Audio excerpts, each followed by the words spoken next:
Wenn ihr euch Homer Simpson vorstellt, wenn da immer mal wieder so Zentren eingeblendet werden, die bei ihm vorhanden sind. Ich hatte das Gefühl, es gibt eigentlich nur noch zwei Bereiche in meinem Gehirn, die irgendwie funktionieren. Das eine ist, ich brauche Eis und Wasser, und das andere ist irgendwie vorwärts kommen, vorwärts kommen, vorwärts kommen.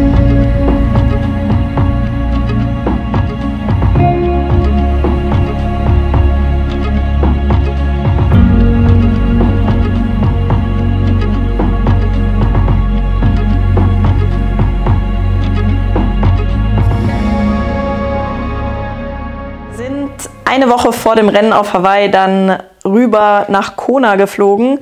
War ein super kurzer Flug, irgendwie 30 Minuten. Ich hatte es mir trotzdem einfacher vorgestellt, weil im Endeffekt muss man ja trotzdem den Krempel von 3 Wochen vorher zusammenpacken und dann ja, verschiffen. Das heißt, wir kamen am Samstag eine Woche vor dem Rennen an, hatten dann eine Unterkunft am Ali Drive und mussten uns erstmal wieder ein bisschen einrichten, zurechtfinden.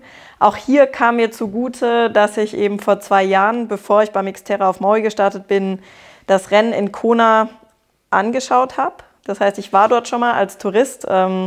Damals hat mich Erdinger alkoholfrei mitgenommen, um auch die Teammitglieder, die damals gestartet sind, zu unterstützen. Es war eine super Erfahrung, die mir jetzt zugute kam. Ich kannte mich direkt schon ein bisschen aus vor Ort und ja, habe mich direkt so ein bisschen wohl wie zu Hause schon gefühlt. Konnte dem Philipp, der noch nie in Kona war, direkt auch zeigen, wo wir gut trainieren können und so weiter. Das heißt, das hat eigentlich alles ganz gut geklappt. Dennoch war es so, mit dem Betreten von dem Boden auf Kona ist die Nervosität auf jeden Fall gestiegen. Also es war natürlich so, dass in der Rennwoche, jeder, der von euch schon mal da war, weiß es wuselt nur so von Triathleten, von Medien, und über die ganze Woche kocht da die Stimmung hoch. Und das war tatsächlich für mich jetzt bei meinem ersten Start eine Herausforderung, einfach von diesem ganzen Hype sich nicht zu sehr anstecken zu lassen, trotzdem irgendwie zur Ruhe zu kommen. Es war auch bei mir noch nie so im Vorfeld, dass sich Medientermine und so weiter über eine gesamte Woche hinziehen. Das heißt, dass wirklich jeden Tag irgendein Happening ist. Normalerweise reist man ja irgendwie donnerstags an oder freitags, wenn das Rennen am Sonntag ist. Und ich habe einfach so gemerkt, die Spannung baut sich mit jedem Tag immer weiter auf, und eigentlich war es dann noch so weit hin bis zum Renntag. Ich hatte so das Gefühl, so, oh, es wäre jetzt schön, morgen wäre es Rennen, und morgen war erst Freitag oder Donnerstag, und das war spannend, einfach so diese Erfahrung zu machen, und da denke ich, werde ich das, also so diese Rennwoche werde ich mit Sicherheit auch noch in den kommenden Jahren für mich optimieren können. Einfach, dass ich eben noch mehr Ruhe finde und alles ein bisschen besser bündel. Und trotzdem war es natürlich einfach genial zu sehen, gerade nach dieser langen, dunklen Durststrecke, die ich da jetzt durchgangen bin, dass sich Menschen für mich interessieren, dass ich ja, im Vorfeld viele tolle Interviewtermine wahrnehmen konnte, da super tolle Gespräche hatte, viele nette Menschen kennengelernt habe und das Ganze einfach so positiv war. Also es hat einfach dazu geführt, dass ich mich so gefreut habe auf das Rennen. Es war von mir so hart erarbeitet, überhaupt es an die Startlinie zu schaffen, dass ich eigentlich dann in der Rennwoche war ich so optimistisch, weil ich habe es geschafft, und ich hatte das Gefühl, auch wenn ich mir sehr unsicher war, wie der Marathon wird, dass ich auf jeden Fall ins Rennen gehe. Ich starte und ich versuche, mein Bestes rauszuholen. Und das war eigentlich so das Motto von der Rennwoche. Ich war einfach nur dankbar, da zu sein. Kann hier und da noch was optimieren, aber es war einfach toll zu spüren, ja, wie wichtig dieser Triathlonsport in der Woche einfach ist. Und das ist schon ein Luxus. Und so bin ich dann eigentlich echt ja, jeden Tag dem Rennen ein Stückchen näher gekommen und war dann aber auch sehr froh, als ich dann freitags gegen Mittag mein Fahrrad in die Wechselzone schieben konnte. Und das war eigentlich so das erste Mal der Moment, wo ich auch gemerkt habe, okay, es ist zwar jetzt hier der Ironman auf Hawaii und es ist die Weltmeisterschaft, aber eigentlich ist es auch nur ein Triathlon. Es gibt eine Wechselzone, es gibt meinen Platz, wo mein Fahrrad steht, und das sind alles Sachen, die kenne ich eigentlich. Es war natürlich noch super witzig dann dort vor Ort, damit habe ich auch gar nicht gerechnet. Jeder Profi kriegt dann da so seinen Personal Assistant zur Seite gestellt, einen Volunteer, der mich da komplett durchgeguidet hat und mich permanent zugeredet hat. Und ich war eigentlich so konzentriert, oh Gott, ich muss mir hier die Wechselzone einprägen und so weiter. Das war halt einfach auch eigentlich eine super schöne Begegnung, weil man einfach nochmal gesehen hat, der kam, glaube ich, aus Kanada, also hat auch eine weite Reise gemacht. Und für den war es einfach auch das Highlight, da die Profis einzuweisen und ja, wie eben die ganze Triathlon-Sache auch funktioniert, dass es eben vor allem auch über die freiwilligen Helfer ist und mit welcher Begeisterung die eben auch dabei waren. Das war einfach auch nochmal ja, ein schönes Erlebnis für mich und hat mich nochmal zusätzlich ja, so ein positives Gefühl mitgegeben für das Rennen. Und ja, mein Fahrrad war dann platziert, meine Beutel abgegeben, die waren so voll wie noch nie, weil ich alles Mögliche da drin hatte. Ja, und dann die Nacht vor dem Rennen.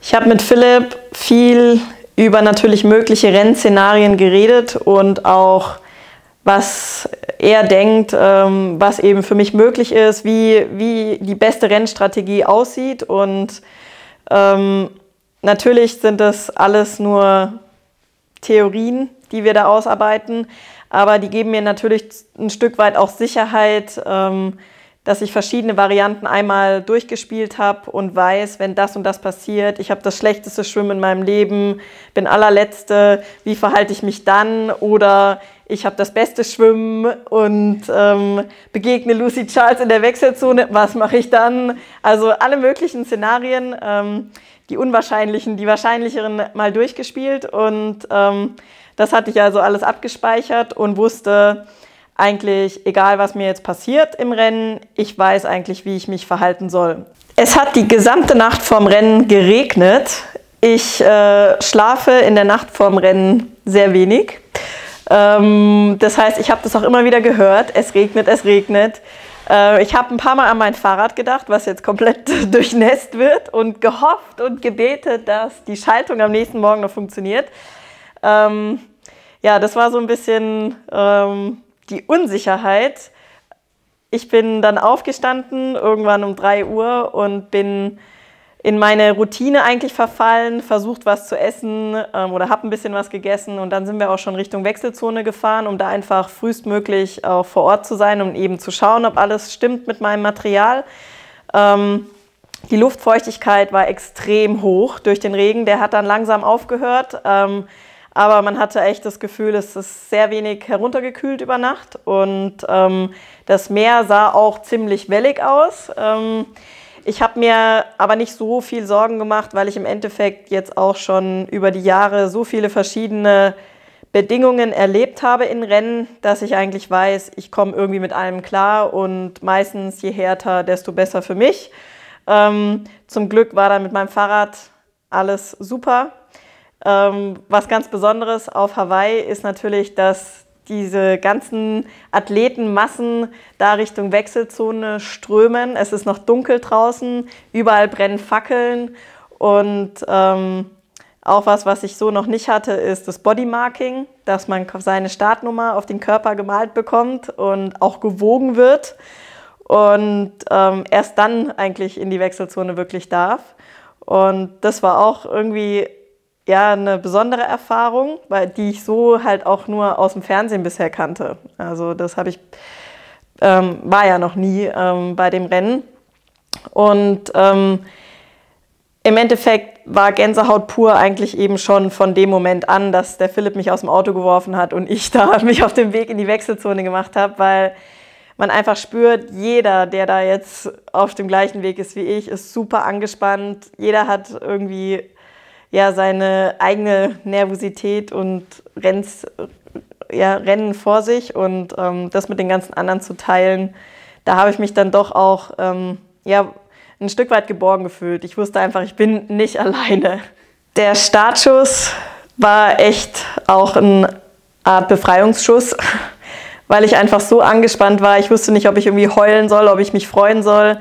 Der Sebi hat mir auf Maui noch gesagt, dass ich auf jeden Fall, während ich einschwimme, mich einmal auf den Rücken drehen soll und ja, einfach in den Himmel gucken und einmal Danke sagen, dass ich hier an diesem geilen Rennen teilnehmen darf und dass ich jetzt sich hier quasi mal für einen Tag wirklich alles nur um Triathlon dreht und dass es ein Riesenprivileg ist und gerade auch, dass wir als Triathleten so eine Riesenbühne einmal bekommen im Jahr, ist ja nichts, ist was Besonderes und das habe ich tatsächlich gemacht. Ich lag auf dem Rücken, habe einmal Danke gesagt und mir einfach gewünscht, dass ja, wir alle ein gutes Rennen haben.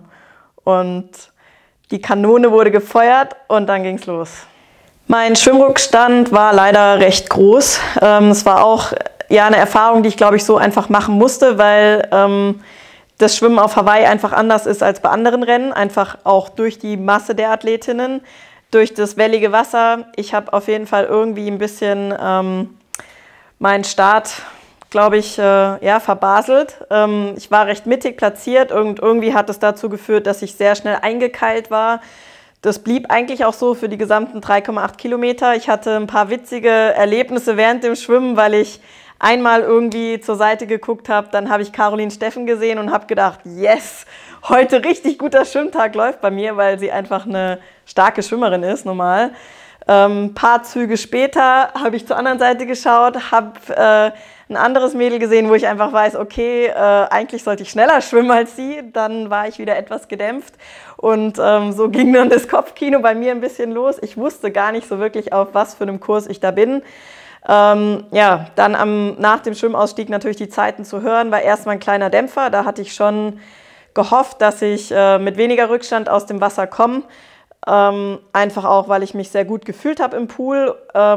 Aber ich weiß einfach auch, dass die Technik, die ich da beherrsche, dass es nicht unbedingt eben gleichzusetzen ist mit der Wettkampfschwimmleistung, weil es was gänzlich anderes ist. Und daran werde ich auch weiter arbeiten müssen auf jeden Fall.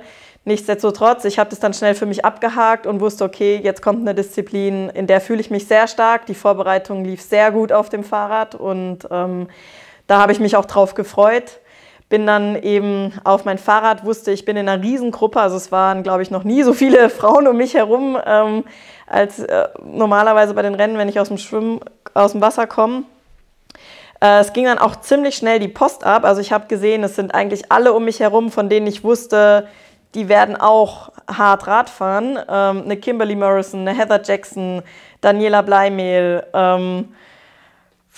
wer war noch? Also es waren noch ein paar, wo ich einfach wusste, okay, die können auch gut Rad fahren. Habe ich eigentlich gedacht, das ist super, schön, dass die auch jetzt bei mir sind, weil vielleicht ergeben sich Synergien und wir schaffen es wirklich als Gruppe mit fairen Abständen ein Stück weit die Lücke nach vorne zu schließen. Und ich bin dann auch ja, recht zügig angefahren, hatte aber auch ja, einen genauen Pacingplan eben im Kopf, den Philipp mir gegeben hat. Ich wusste, was ist möglich, über 180 Kilometer und was sollte ich vermeiden, wo sollte ich mein Temperament unterdrücken. Und das ist mir tatsächlich auf den ersten 10 da auf dem Kuakini Highway, da ging es echt so zur Sache, dass ich mir schon Sorgen gemacht habe, dass ich den Bonus, den ich vielleicht mal ein bisschen überziehen darf, schon aufgebraucht hatte. Ja, im weiteren Verlauf vom Radfahren hat es sich eigentlich so ergeben, dass ich mit der Dani da ein Zweiergespann gebildet habe. Wir haben, glaube ich, gut durchgewechselt und uns dann in der Führungsarbeit abgewechselt. War echt eigentlich ein witziger Zufall, dass sich das so ergeben hat. Ich hatte gehofft, dass uns noch mehr starke Radfahrerinnen da begleiten, aber da hat natürlich jeder dann auch seine eigene Renntaktik. Und ja, so kam es dann eigentlich, dass wir eine nach der anderen eingesammelt haben und ja, kurz nach Hawi, beziehungsweise dann auf den zweiten 90 Kilometern auch die letzte große Gruppe eingeholt haben. Da war dann auch die Anne drin, die Immo Simmons, die Carrie Lester, es war schon noch eine große Gruppe, Sarah Crawley und eigentlich war nur noch Lucy vorneweg. Ja, ich habe mir das dann erstmal ein bisschen angeschaut, das Tempo in der Gruppe und war zu dem Zeitpunkt auch muskulär schon einigermaßen angenockt, muss ich sagen. Und bei mir kam natürlich auch immer mehr in den Kopf, dass jetzt dann als nächstes die Disziplin kommt, vor der ich echt richtig Bammel hatte. Und deswegen habe ich da auch nichts mehr Wildes riskiert, sondern bin eigentlich ja, möglichst gleichmäßig dann zurück zur Wechselzone gefahren. Natürlich wäre es toll gewesen, gerade auf eine Anne oder eine Sarah Crowley noch einen Vorsprung mit auf die Laufstrecke zu nehmen. Wobei ich auch denke, dass wenn ich eine gute Laufvorbereitung habe, eben auch für ein Laufduell gewappnet wäre. Das war natürlich jetzt dieses Jahr so, dass ich da einfach keine Gedanken dran verschwendet habe, sondern mit dem Abstieg vom Rad ging für mich eigentlich los der absolute Fokus auf mich selbst. Ja, ich habe ein bisschen mehr Zeit in der Wechselzone verbracht als die anderen Mädels meiner Gruppe. Das lag zum einen daran, dass ich einen kleinen Toilettenstopp gemacht habe. Zum anderen, dass ich echt viel Zeug hatte, was ich irgendwie zum Laufen angezogen habe. Ich hatte da diese Kühl-Terminator-Stirn-Armbänder, recht viel Verpflegung, eine Kappe, eine Uhr, lauter Sachen, die ich eigentlich im Rennen gar nicht benutze. Aber eben dachte, aufgrund der Hitze ist es vielleicht sinnvoll, das einzusetzen. Kann aber mit Sicherheit auch noch fürs nächste Jahr optimiert werden. Ja, was bei dem Radfahren schon eingesetzt hatte und was mich dann im Verlauf gerade von dem Marathon immer mehr auch eingeholt hat, ist, dass ich einen extremen Durst hatte. Ich hatte einen Durst, dass ich am liebsten am Stück auf 5 Liter Eiswasser abgepumpt hätte.